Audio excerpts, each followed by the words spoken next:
Hello everyone, welcome back to Sentinel's talk show, where every fortnight we bring the sharpest mindset at the forefront of technology and cybersecurity to help you to learn with. In this episode, I am absolutely thrilled to host a visionary leader who is not just navigating but actively shaping the future of digital innovation and trust. Dr. Timothy Summers is today our guest. He is the CIO of Morgan State University. He brings over 2 decades of unparalleled experience from pivotal roles at institutions like Arizona State University, Booz Allen, Hamilton, and the US Department of Defense. He is not just a CIO, but also an educator, a mentor, harnessing the power of AI and cybersecurity to pioneer sustainable futures and empower the next generation. He is committed into excellence, innovation, and community service. Before I talk too much, I would love to invite him to the stage. Dr. Timothy, welcome to the show. Thank you so much for having me. It's truly a pleasure to be here with you. I know you for years, but please tell us who you are, what you do. Maybe I forgot to mention anything. And you have been recently appointed as CIO at Morgan State University. Congratulations one more time. So please tell us what you do. Absolutely. As you said, I'm Dr. Timothy Summers, Vice President of Information Technology and Chief Information Officer at Morgan State University, Maryland's preeminent urban research institution. We also, another claim to the university is that it is considered a national treasure, something that we're incredibly excited about. And a most recent accomplishment for the university is that our one of our teams, as well as our president, just recently received a major award for the documentary that was produced about the university. So it's just a really wonderful place to be. I like to tell people that at Morgan, we're not just managing technology, especially as it relates to IT at the university. We're really using it to fuel a bold transformation, which we refer to as Transformation 2030. And as CIO, my mission is really to position IT and our technology services as a strategic enabler for research, student success, and global impact. And, we're on a pathway right now to very soon be a Carnegie R1 institution, which is another major feather in the cap.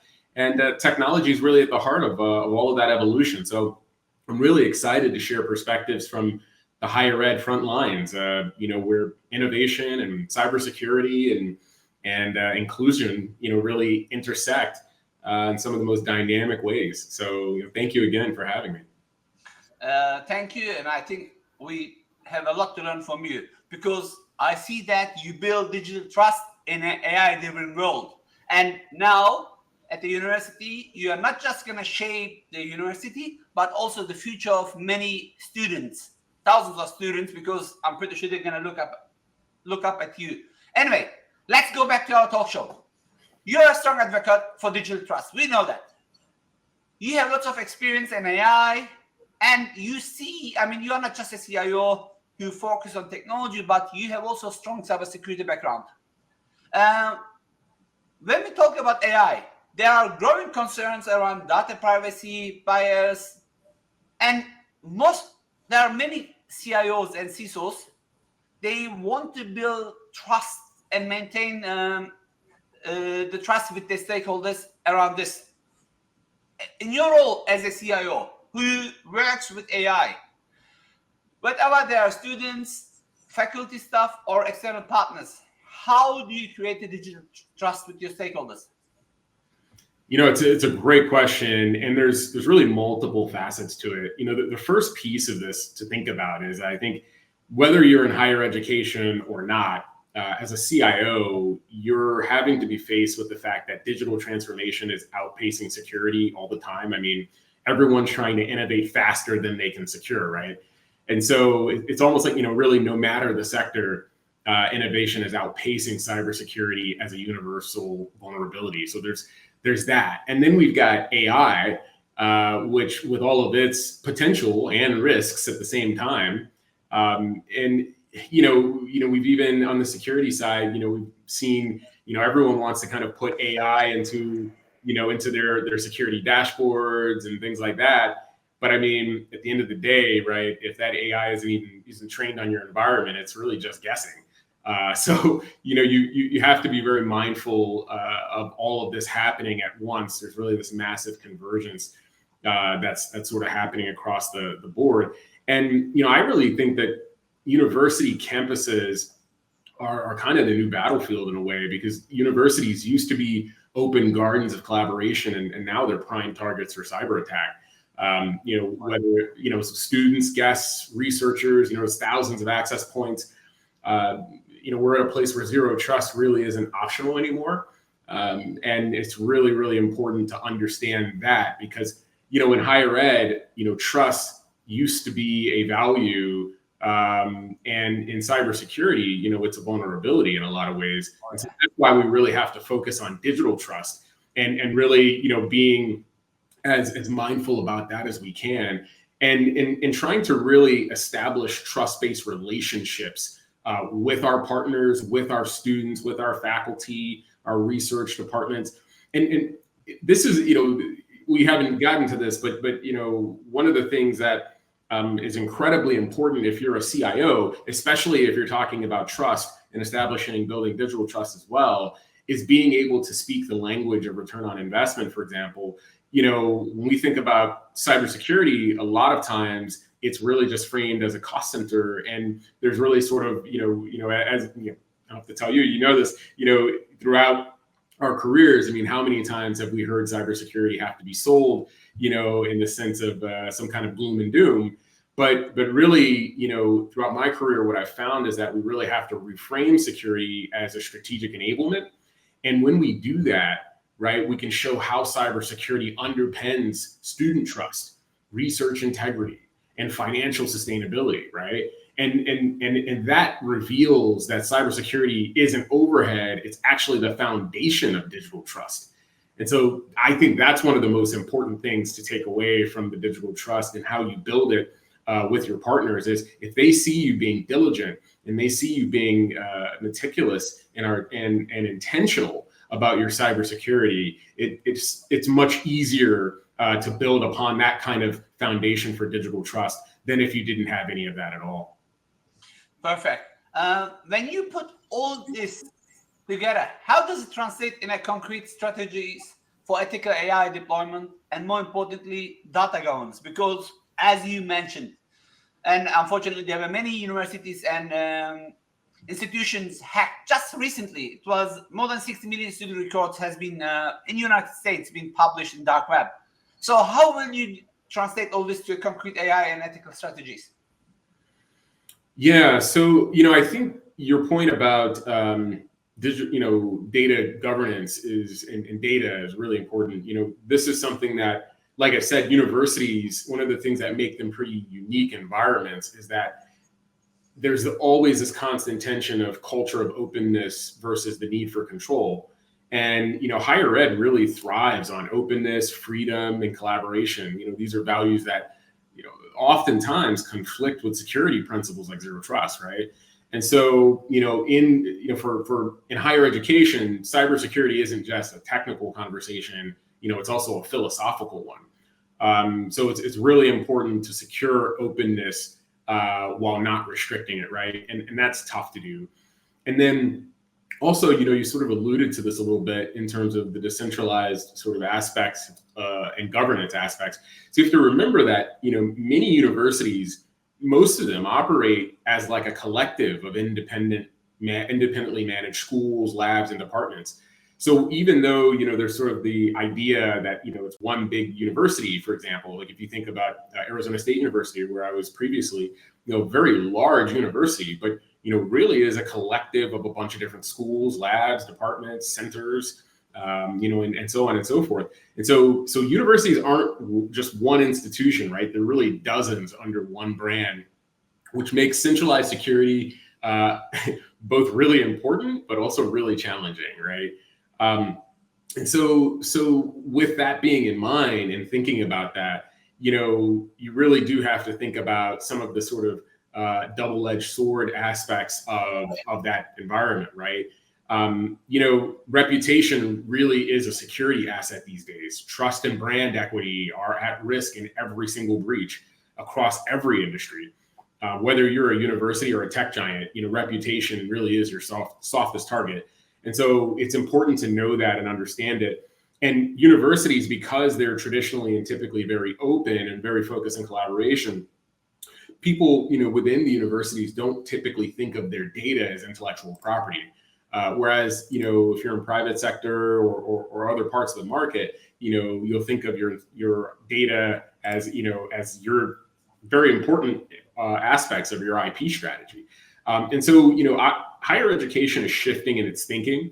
I'm really proud to say that, this is something that Morgan is actively, facing head on. As we work on our AI, strategic innovation agenda, and how we're thinking about that, we're really focusing on, things like sovereign AI. We have on campus our center, for equitable artificial intelligence and machine learning systems, giving a little shout out to my colleagues over there. But we're working together on our AI strategic innovation agenda, and in that we're really focusing on ensuring that, like I said earlier, you can just plug an AI into your environment, but if it's not trained on your environment, it's just guessing, right? So generic AI doesn't really understand the organizational quirks. And what we're really looking into is how can we lean into sovereign AI so that we can really include and incorporate the kinds of levels of security and ethics and equitability that we know are really important within the AI. We know are going to be really important in the AI era that we're in now. So that's something that we take really seriously, and it's something that we're paying very close attention to. The other thing about it is that we're really thinking about what can we learn about ourselves through utilizing some of these AI systems. What can we how can we minimize our institutional risk? What kind of we're focused on building an ecosystem, and so the question around what kind of sort of risk universe is there. So we're very much thinking about things at that level. We also have the expectation that we're not just talking about security at a high level, but actually really being articulate in our language and in the value of security. Looking at return on investment versus risk avoidance. What does that look like? Framing our security investments, not as cost, but as enablers of continuity, trust, and compliance. But we also see security as being not something that halts innovation, but rather something that enables innovation to sustain. So yeah, that's really sort of the way we're looking at it, the way that the kinds of questions we're asking ourselves around AI as we even put our strategy together. We feel that we're one of the best positioned in terms of being able to talk ethical and equitable AI, because we've had this long-standing research happening in that space.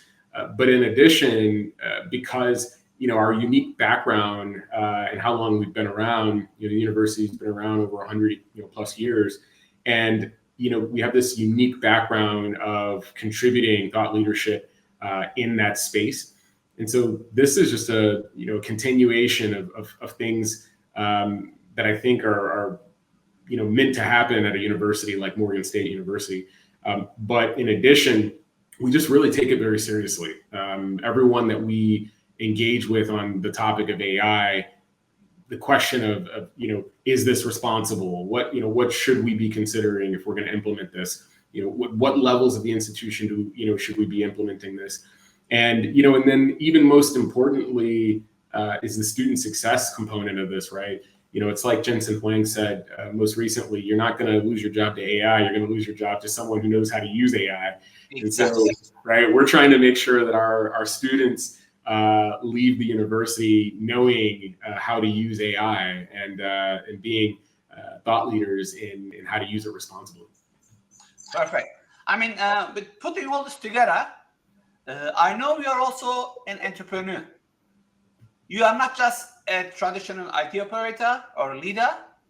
putting your entrepreneurial skill set into this. Like, I know you're part of Vitaz AI, and can you please suggest CIOs and CTOs they actively foster an entrepreneurial mindset within their organizations? How can they leverage a technology to enable new ventures, research, and economic development, even within established institutions like universities? I mean, university is just for you an example, but I'm a CISO in a, let's say, cybersecurity company. Someone is a CIO at a manufacturer. How can they learn from your entrepreneurial skill set to be part of the future? Yeah, no, this is a great question. There's a couple of things. I have always had this really sort of dual path of being in cybersecurity and also being an entrepreneur, and just really being innovative and wanting to create new solutions where previous ones didn't exist. And there's something really beautiful about that intersection. But at the same time, most organizations really struggle to see us in sort of being multifaceted, right? Like, it's very we want our IT analyst to be an IT analyst. But I've been really blessed in my career to be able to exercise my entrepreneurial chops, whether as an intrapreneur within an organization or an entrepreneur outside of. And I would say that when I went to Arizona State University, it was probably prior to that, I was at University of Maryland, College Park, and I was in a role where I was Director of Innovation and Entrepreneurship, and within the College of Information Studies, and getting to really interesting informational and data. Really, we sat at the intersection of information, data, and society, and doing really cool innovation stuff there. But it was very traditional, very research focused, and as also an academic, right? Having done my research on hackers and how they think, and spending that time really focused on a bit of research. It's very traditional in that respect. When I got to Arizona State University, both wonderful institutions, just completely different approaches. And when I arrived at ASU, President Michael Crow just has a very entrepreneurial way of thinking about the university and its role in the community. And ASU prides itself on the university charter, which is all about priding itself on whom it includes as opposed to whom it excludes, which is a really powerful model when you think about it, because most universities pride themselves on their exclusivity, right? If you're Harvard or Yale or Stanford, you generally pride yourself on the low acceptance rate. And so here's a university priding itself on a high acceptance rate, right? Completely flipping the model.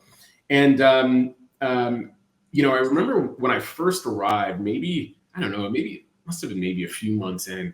And, I'd been hearing all these things about the university, and there was a part of the university that really focused on some of the commercial aspects and online learning and things like that.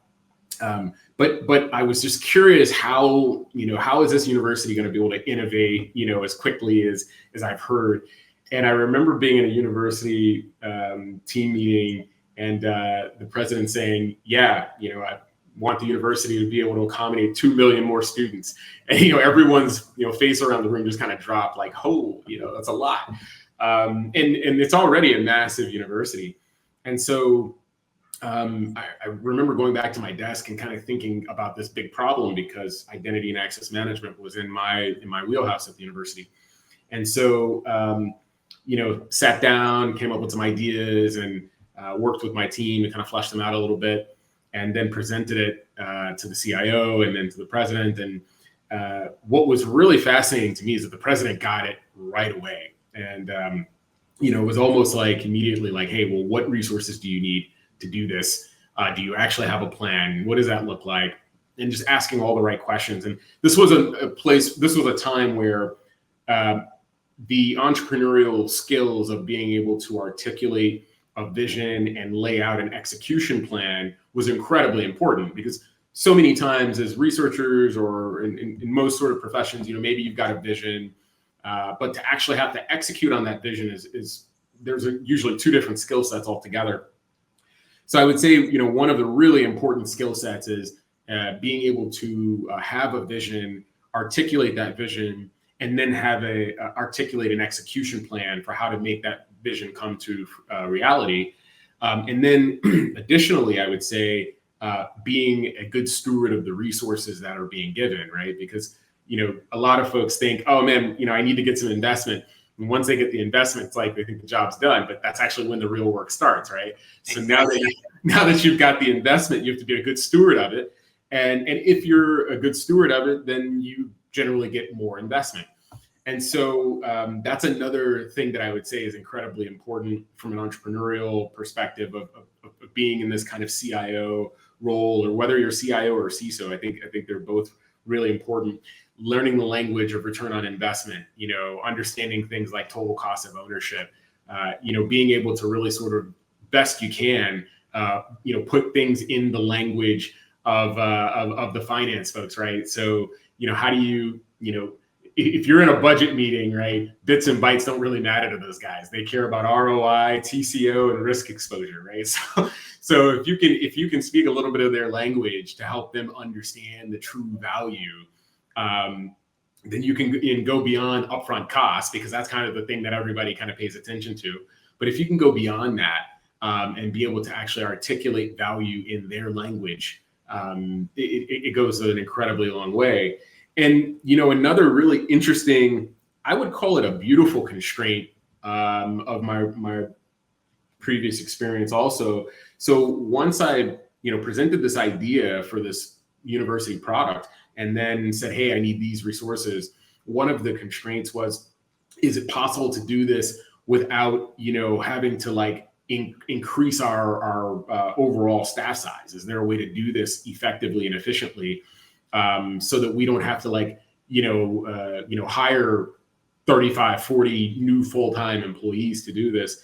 And so, that was another opportunity to exercise my entrepreneurial chops of, being able to put a team together quickly with resources, in the United States, around the world, and really trying to build some cohesion there so that we can then create this product and get it out the door as soon and as quickly as we can, but keeping momentum, keeping progress, and sometimes you have to do it that way, right? And so in every position, sort of along my journey, whether it's been as a professor or as an entrepreneur or as an executive or as a venture capitalist or any of the multitude of roles I've played, I really tried to collect really wonderful people along the way that may be fruitful or instrumental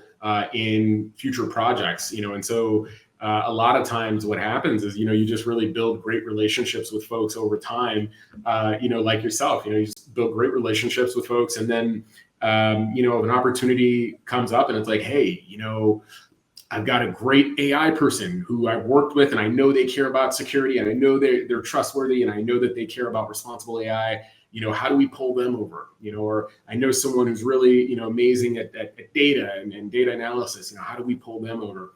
And so that's another aspect that I, learned along the way. That is an entrepreneurial skill for sure, and incredibly important, in my new role at Morgan. Because you go to a new place and they may or may not have, the cutting edge, sort of talent that's out there, from the top firms. Higher ed institutions can't afford to pay the salaries that Meta pays or Microsoft or Facebook or Google or whoever. And so, where we sort of, end up having to really shine is in figuring out how we can leverage those beautiful relationships that we have for a bigger mission, right? Because for the university, we really do see ourselves contributing to the community, and the students that we produce are really the best representation of who we are. So that's, I think that being able to bring all of your resources to bear is a really important part of it. And it's something I'm really proud to be able to do, and feel very thankful that I've had a fruitful career to know a lot of really amazing people in some of these really cutting edge spaces. I mean, honestly, you brought so many great points up. I'm like, oh, I should ask this. No, I should ask this.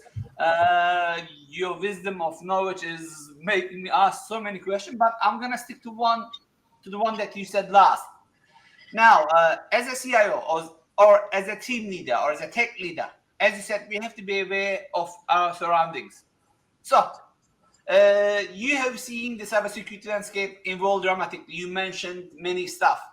For CIOs today, managing digital transformation and technological innovation is the main job. However, this is a journey which is very fragile. And if you do not calculate the cyber risk, that digital transformation can be causing losing trust for anything via cyber breaches. From your perspective, why is it absolutely critical for CIOs, specifically for CIOs, more than ever, not just to hire CISO, but to prioritize bringing on CISO they can implicitly trust? And why I asked this question, a few minutes ago, you just said that, hey, I keep an eye while I work. We met years ago, maybe tomorrow we're gonna work together. And this is, it's like when we walk, we are totally aware of our surroundings. When someone asks you a question, yeah, I saw something at the back corner. This is what you brought in my mind. As a CIO, first of all, why it's important to have a CISO? Because, hey, I know you. This is one of my questions which I'm going to ask at the end. How hackers think. You are a cybersecurity expert yourself, but you are also now a CIO. I see many people, they share these titles at LinkedIn. CIO, CISO, and CTO. Yes, I know you can do three of them, but why is it important to hire someone specifically to this role? This is a great. This could be CISO or CIO. I say CISO because I'm a CISO myself. Sure. You could be a COO and hire a CIO, but why? This is a great question, and I think a lot of organizations don't necessarily have the best thinking around this. So sure, you may have someone who's could do all of those roles, right? But with security, it's such an important role that as a CIO, you really do want someone dedicated to it.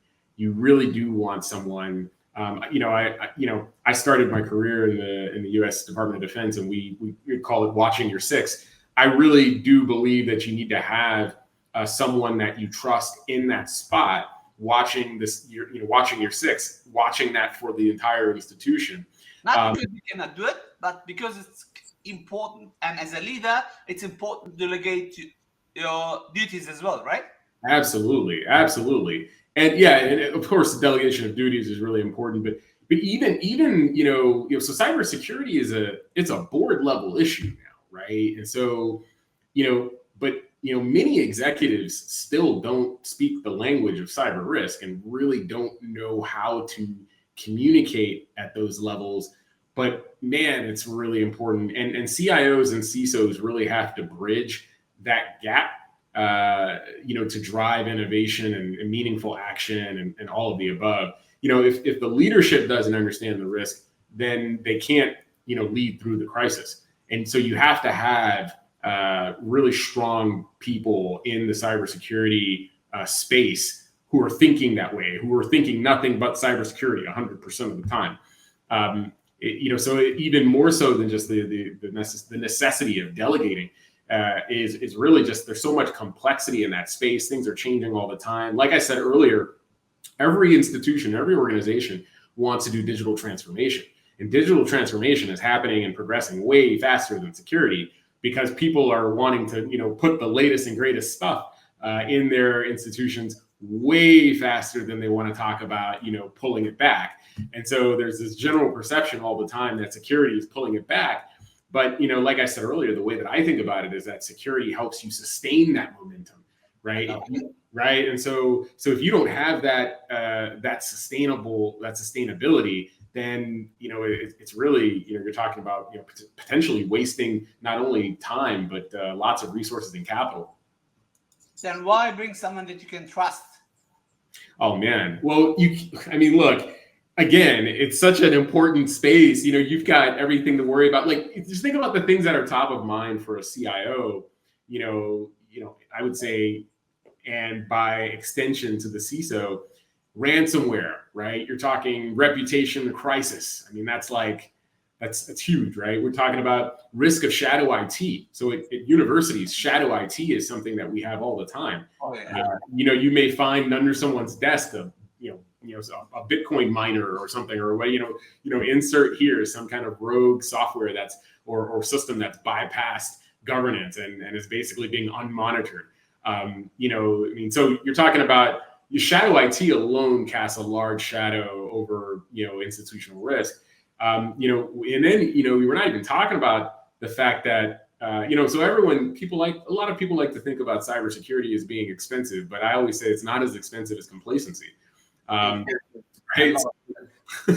So, and then AI, we're all running toward AI like it's going to go away.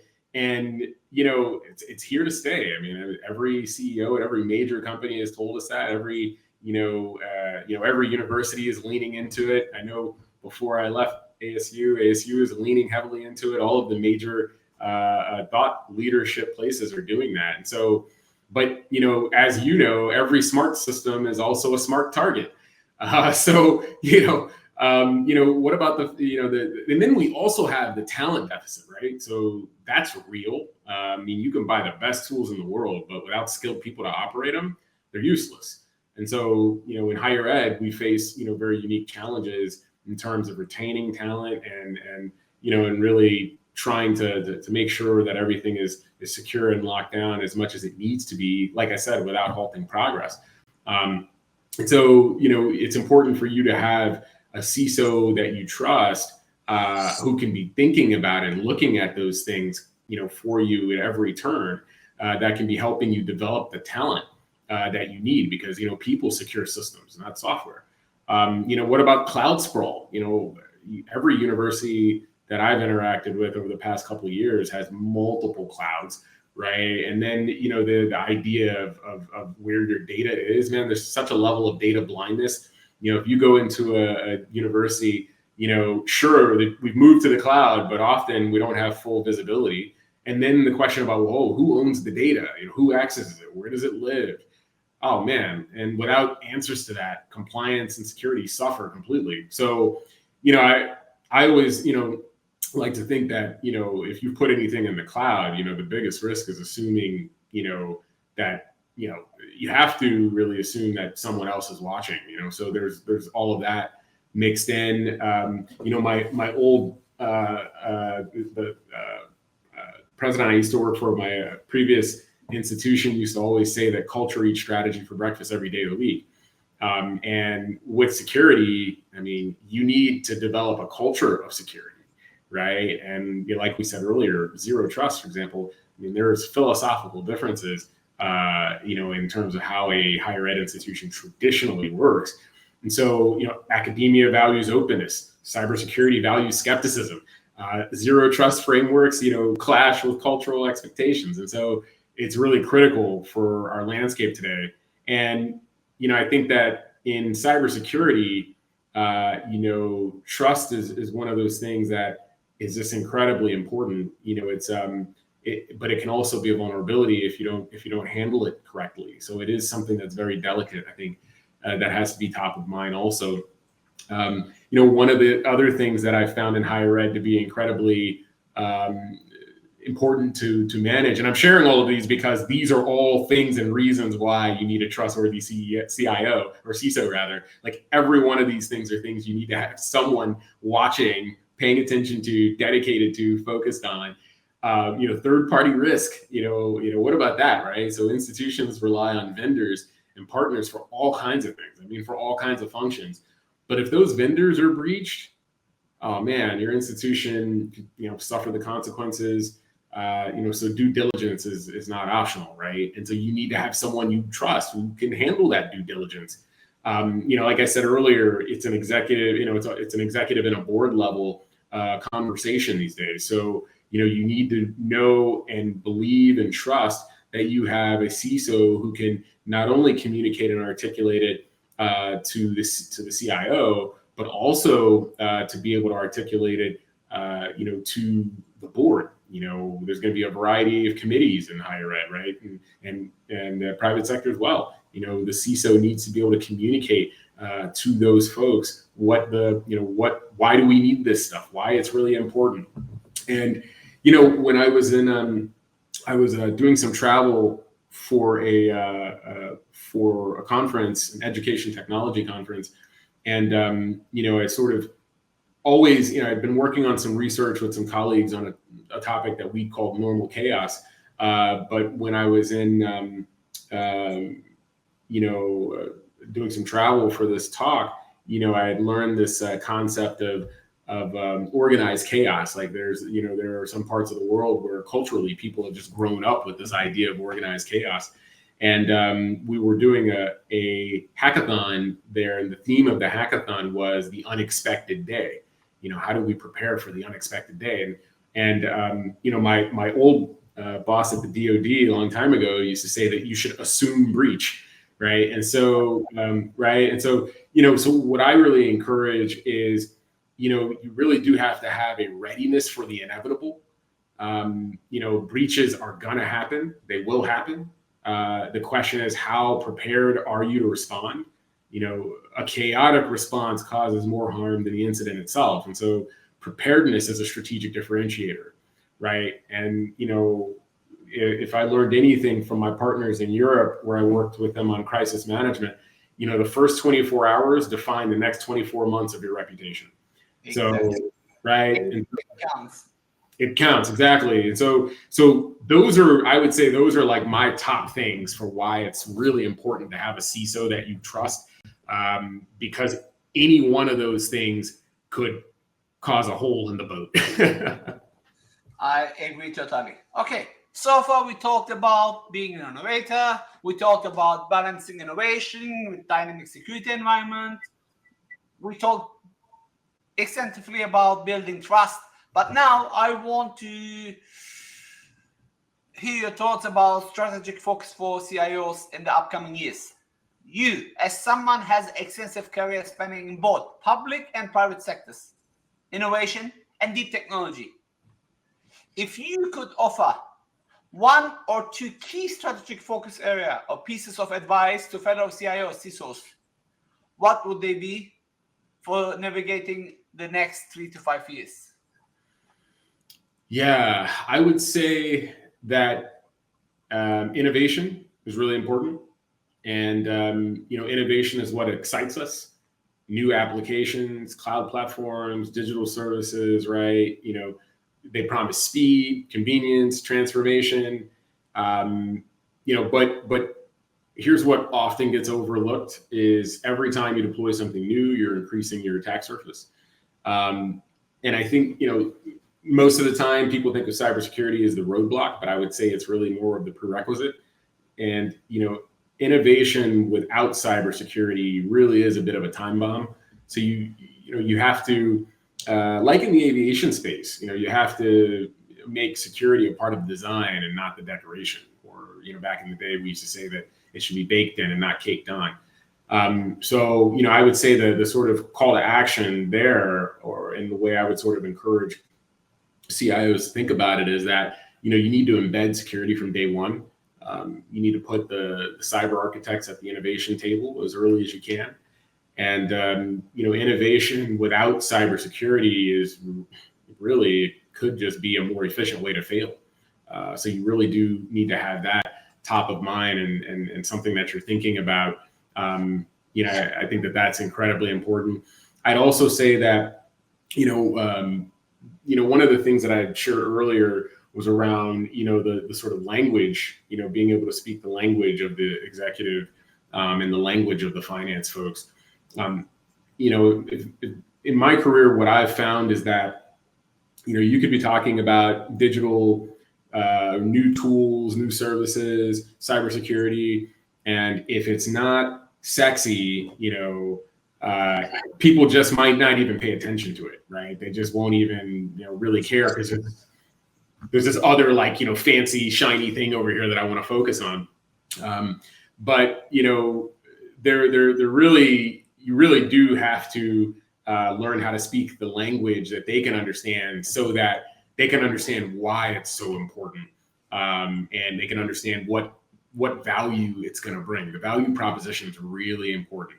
It's really important for CIOs and CISOs to learn how to speak the language of value proposition, and that's something that we don't typically have to do in our field, or at least we have to do it in different ways, right? It's usually more so technically explained. But I would also say digital transformation, because everybody, and that's separate from innovation, because innovation, a lot of times it includes net new things, whereas digital transformation, that's inclusive of repairing old stuff too, right? And if you're an institution that's been around 100+ years, you got a lot of old stuff to be thinking about. So, right? So there's a lot of things that you have to think about. That may need to be secured, that may need to be reconsidered. The other thing that's a really important part of it too is, for most organizations, there is some database somewhere that is like the system of record, or one of the most important systems in the whole place. If you're a new CISO or a new CIO, you better get in there and figure out what that database is as soon and as quickly as you can. But I'll give you a secret tip. It's likely that almost everybody complains about it. Oh yeah. So whatever system it is, people probably complain about it not giving them good enough reporting, or everyone in my department needs access to it, and we end up not getting kicked out of the system, or whatever the case may be. That whatever that system is, so at universities, a lot of times it's their system of record, their ERP system, or in a lot of companies it may even be they may be using Salesforce for that kind of thing, their CRM system. Those kinds of systems, you better get in there and figure out what kind of upgrades, updates, any of that kind of stuff needs to happen in order to make the business go. Because man, if you're still stuck, back however many moons ago, you're probably not going to be able to move very quickly at all. And on the AI side, man, look, there's tons of interest in folks doing AI, but one of the most important parts of this is don't give your data away. Too many organizations are just giving their data away without knowing what they're doing. Exactly, without knowing what they're doing. There are 3 researchers. I'm drawing a blank on the title of their book right now, but there are 3 female researchers in the AI space. They wrote a brilliant book. I've got it around here somewhere. But there's a quote. I remember being in Silicon Valley in 2017, and driving on the highway, on the freeway, and there's tons of billboards talking about AI. And I remember thinking, I wonder if all these guys are actually doing AI. And so I read this book. Right, exactly. And so I read this book, and these researchers said that artificial intelligence is like sex in high school. Everybody says they're doing it. No one knows what they're doing, and everybody's lying. I love it. Funniest thing I ever heard. All right, we actually passed our time, but I cannot let you go without you telling us how hackers think. I know you can talk all day about it, but very shortly. For the ones that don't know, Dr. Tim runs with this short name, nickname, or whatever you want to call it, for years. He is known as, I have known him for years as How Hackers Think, and he has even contributed in some of my books, and we contributed together in some certifications in the past, and probably we're going to work in many other new, upcoming, exciting projects in the future. But forget about us. very shortly, because we are really way over time, how hackers think, Tim? Great question. So my research was on the cognitive psychology of hacking, the kinds of thought processes and mental models that go into really skilled hacking. I traveled the world meeting hackers all over the place, interviewing them, talking with them, observing them, learning from them. And, at the end of the day, and there's a whole lot that I can say here, but I'm just going to give you like something really, really quick. At the end of the day, there is a unique blending and intersection of creativity and curiosity that really, it's not even about ports and protocols as much as it is about just the uniqueness of the human mind and the way that it is able to use a computer as its digital canvas to create something new that never existed before, to sometimes even hack apart something that already existed to create something new. And it's society is quite confused on hackers in a lot of ways, right? If you looked up the traditional definition of hacker, a lot of times it's said that it was someone who didn't know how to do anything really well. And then on the exact opposite side, it's someone who's an absolute expert at being innovative and creative. And so I would say that the creative thinking that goes into hacking is something that can't be understated. But there's also a number of other phenomena happening at the same time. I'm actually writing a book on the topic now, and I hope to have you contribute some thought leadership there as well. And I think that there's just a massive amount of understanding that we need to have around what makes the human creative process unique, and actually the things that hackers do, the way that hackers think. I haven't seen an AI that's even close to touching it yet. Yet, at least. All right. Yep. All right, Dr. Timothy. This brings us to the close of another incredible, insightful episode of Sentinel Talk Show. Dr. Summers, your expertise and vision on everything from navigating digital trust to digital innovation to trusted leadership in cybersecurity, I bet has given the listeners great insights, especially for any C-level in tech. A tremendous amount to consider. Thank you so much for sharing your invaluable time and insights with us. I'm looking forward to contributing your book, promise. This is a recorded promise. And any last word that you want to share with the community? No, just thank you so much for having me. I really appreciate the time and the opportunity to be here and share with your audience. Thanks again. Thank you very much, Tim. With this, we're coming to the end. Looking forward to see you next fortnight with a brand new guest again. Tim shared really and anything that we can learn from him is always a great insight. Thank you again, Tim, and talk to you soon.